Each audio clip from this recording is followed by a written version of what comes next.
दोस्तों, पाकिस्तान को एक खास बीमारी है और वो बीमारी लाइलाज है। मैं आपको दो उदाहरण देता हूं। जब भारत पाकिस्तान को क्रिकेट में हराता है तो पाकिस्तान जो है वो गमगीन हो जाता है और यह बात जाहिर सी है कि ठीक है, बुरा तो लगेगा, हारा है। लेकिन जब भारत न्यूजीलैंड से हारता है तो मानिए जैसे नया साल पाकिस्तान में आ गया हो। सरहद पे रोज पाकिस्तान मार खाता है, बालाकोट का भोजन हम पाकिस्तान को परोसते हैं, लेकिन अगर चीनी सैनिक भारत की सीमा के अंदर आ गए और वहां पे कोई लड़ाई नहीं हो रही, आमने सामने दोनों सैनिक खड़े हुए हैं, भारत के और चीन के, तो पाकिस्तान में जश्न मनना शुरू हो जाता है। ये मानसिकता क्या है पाकिस्तान की? आज हम ये समझने की कोशिश करेंगे कि ये मानसिकता आखिर है क्या। क्या पाकिस्तान के पास खुद का कुछ बोलने के लिए नहीं है? कभी अमेरिका के कंधों पे चढ़ता है, कभी चीन के कंधों पे चढ़ता है, कभी सऊदी अरब के या फिर गल्फ या मिडिल ईस्ट के कोई भी और मुल्क के कंधे पर चढ़ता है पाकिस्तान, और फिर ऐसे शेख ही बगाड़ता है जैसे खुद वो अचीवमेंट, खुद वो काम पाकिस्तान ने करा। लद्दाख का केस देखते हैं कि चाइनीज सोल्जर्स आ गए तो सोशल मीडिया पे एक अलग सी जहनियत नजर आती है पाकिस्तानियों की। एक सेलिब्रेशन है कि इंडिया को हो सकता है कि मजा चखारी हो चाइना, तो हमें बड़ा मजा आया। ये जहनियत क्या है? खुद के अचीवमेंट्स क्यों नहीं है? चीमा साहब, ये जरा बताइए, 2 मिनट का वक्त है आपके पास। खुद की अचीवमेंट्स क्यों नहीं है बात करने के लिए कि हमने ऐसा करा, हमने भारत को यह करके दिखाया? वो बात क्यों नहीं है? मेजर साहब, thank you very much sir, grateful. देखिए मेजर साहब, आपकी फौज इधर कश्मीर में लाखों की तादाद में बैठी हुई है, वो हमारे खौफ से बैठी हुई है। आप कहते हैं कि हमने कुछ किया नहीं है। आपकी फौज के अंदर पिछले 10 सालों में 1100 से ज्यादा सुसाइड आई हुई हैं, और उसमें से तकरीबन मेजॉरिटी जो सुसाइड है वो आर्मी में हुई हैं, वो पाकिस्तान फौज के खौफ से हुई हैं। जो कश्मीर में आप जो बैठे हुए हैं और जो आप देख रहे हैं कि इस वक्त कश्मीर में क्या हो रहा है और जिस तरह हालात वहां डेवलप हुए हैं, तो ये ना कहें कि हमें चीन की खुशी है कि आप मुझसे लड़ रहे हैं। वो आपका उनका बायलैटरल मसला, वो तो हमें देख के थोड़ा सा लोग हंस पड़ते हैं, लोगों की हंसी निकल जाती है कि जिस तरह आप कश्मीर में तो बड़े जनाब आप ढोल बजाने की कोशिश करते हैं, लेकिन आपके फौजी सुसाइड कर लेते हैं। लड़ना उन्होंने बेचारों ने क्या है, और चीन के आगे मुक्के गोसे खा के लेट जाते हैं। हमें खुशी बिल्कुल नहीं होती। हम तो चाहते हैं दुनिया नॉर्मल रहे, हालात नॉर्मल रहे, कारोबार बढ़े, ट्रेड बढ़े और मिलजुल के आगे जाएं। लेकिन होता यह है मेजर साहब कि हम चाहते हैं कि इंडियन आर्मी जितनी बहादुर बनने की कोशिश एलओसी पे भी करती है, उतनी ही बहादुर एलएसी पे भी नजर आए।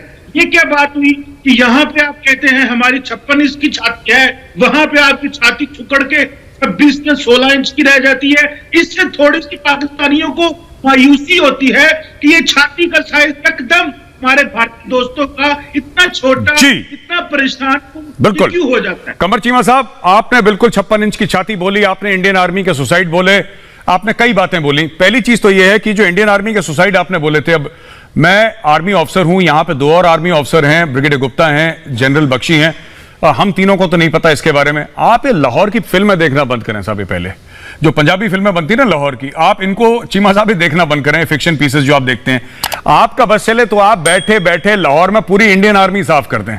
जी गौरव जी, मुझे याद है आपने एक बार मुझे बताया था फैज अहमद साहब को आप बहुत पसंद करते हैं। देखिए, जो जितने भी अच्छे नाम आप इनके पाकिस्तानी हीरोज के लेंगे, वो कहीं ना कहीं भारत से जुड़े होंगे। इनके नेशनल पोएट ऑफ पाकिस्तान अल्लामा इकबाल भी भारतीय थे, लेकिन इन लोगों ने भारत से कंपीट करने के चक्कर में, भारत से अपने आप को तोड़ने के चक्कर में आज ये स्थिति में पहुंच गए हैं। ये अपने इतिहास, अपनी भाषा, अपनी संस्कृति से टूट गए हैं।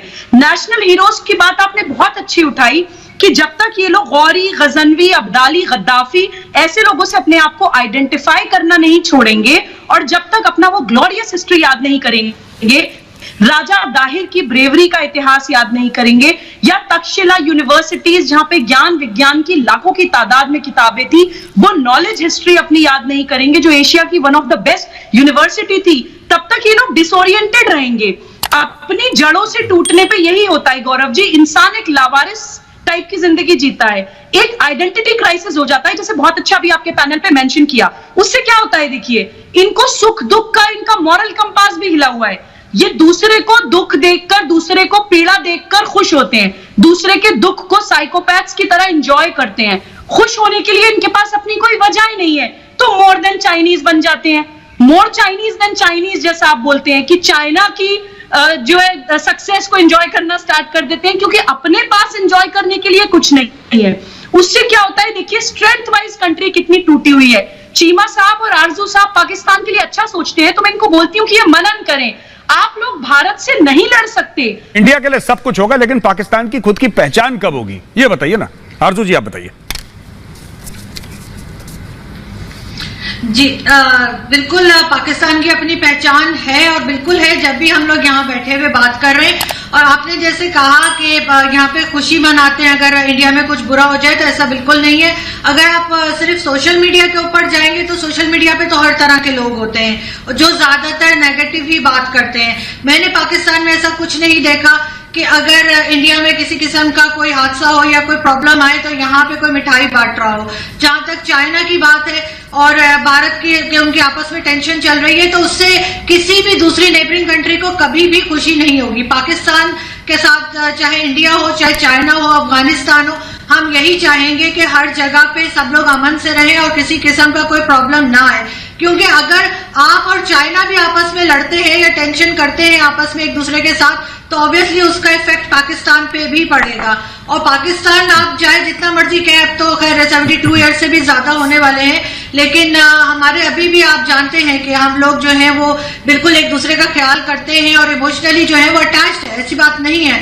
बहुत से लोग आप देखेंगे सोशल मीडिया पे भी हैं जो बहुत ज्यादा तारीफ भी करते हैं। बहुत ज्यादा कोई चीज हो जाए, हमारा प्लेन क्रैश हुआ था तो मुझे बहुत सारी कॉल्स और मैसेजेस जो हैं वो इंडिया से भी आए थे।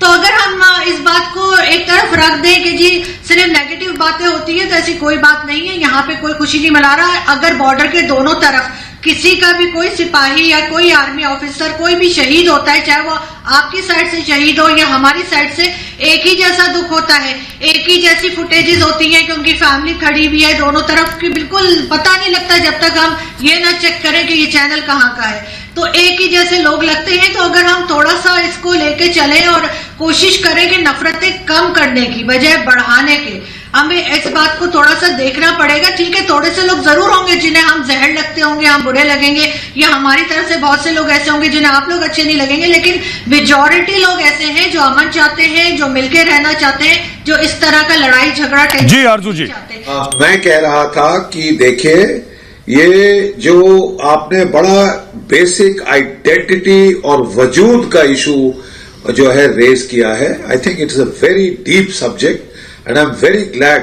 कि आपने इसको आज रेज किया है। पाकिस्तान जब से क्रिएट हुआ है, इसका एक आइडेंटिटी क्राइसिस रहा है। हमारा वजूद क्या है? अगर आप ज्योग्राफिकली देखें, they are here to the Indus valley civilization 5000 and it has now been carbon dated to 9000 साल पुरानी जो सभ्यता है वो इनका असली वजूद है। लेकिन ये बिल्कुल अपने आप को उससे डिजोन करते हैं, ये अपने आप को आइडेंटिफाई करते हैं हर इन्वेडर से जो बाहर से आया, जिसने लूट पाट कत्लो गारत करी, जिसने शहर उजाड़े, जिसने औरतों की असमत लूटी, उससे अपने आप को आइडेंटिफाई करते हैं। This is very strange.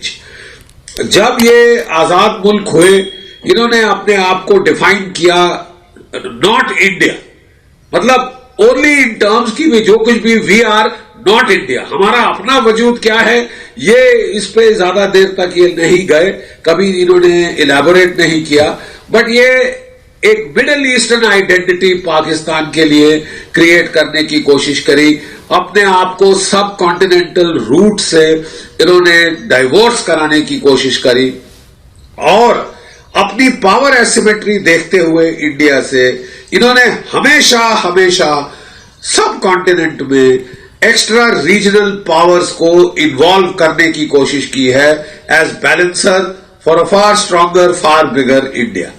ठीक है साहब, पहले अमेरिकन के पिछले लग्गू बन गए, सीएटो सेंटो मुसीबत बनाई अपने सर, लेकिन बहुत कुछ गेन किया इनकी फौज। तो उस वक्त अमेरिकन ने मुफ्त में पैटर्न टैंक, मुफ्त में सेबर्स, मुफ्त में स्टार फाइटर्स, क्या क्या नहीं दिया इनको। और उसको लेके ये जो है 62 में इन्होंने देखा कि हमारी झड़प हुई चीन के साथ, तो समझा ये मौका है, लास्ट चांस है कि हम अपना एडवांटेज प्रेस होम करें। इन्होंने 65 में अटैक किया, कश्मीर को लेने की दूसरी कोशिश करी और पिट गए। और उसके बाद तो साहब एसिमेट्री पावर की बिल्कुल बदल गई। तब तक अमेरिका इनसे उकता गया, ऊब गया। तो अब इन्होंने चीन को एक एक्स्ट्रा रीजनल बैलेंसर के तौर में लाना शुरू किया है और ये हर गान गुणगान चीन का करते हैं। अपने देश को अब इन्होंने तकरीबन बिक्री रख दिया है, गिरवी रख दिया है चाइना की, चाइना पाकिस्तान इकोनॉमिक कॉरिडोर को। डेट रिडन ये जो डेट स्ट्रेटजी है चाइना की, उसने कई देशों को इम्पोवरिश कर दिया है, उनके पोर्ट जबरदस्ती छीन लिए हैं। अब पाकिस्तान की ये हालत है। तभी ये हर फॉरेन विक्ट्री को अपनी विक्ट्री सेलिब्रेट करते हैं, क्योंकि अपना जब वजूद ना हो, आइडेंटिटी आप एस्टैब्लिश ना कर पाए हो, who is a Pakistani, is he a descendant of the Indus valley civilization है? क्या वो मिडिल ईस्ट से आया है? क्या वो सेंट्रल एशिया से आया है? क्या वो अफगानिस्तान से आया है? राइट क्या वो पर्शिया से आया, नादिर शाह की औलाद है? जी, that is the basic issue. I think it's a very relevant issue. जी, thank you very much sir, बहुत बहुत धन्यवाद आप।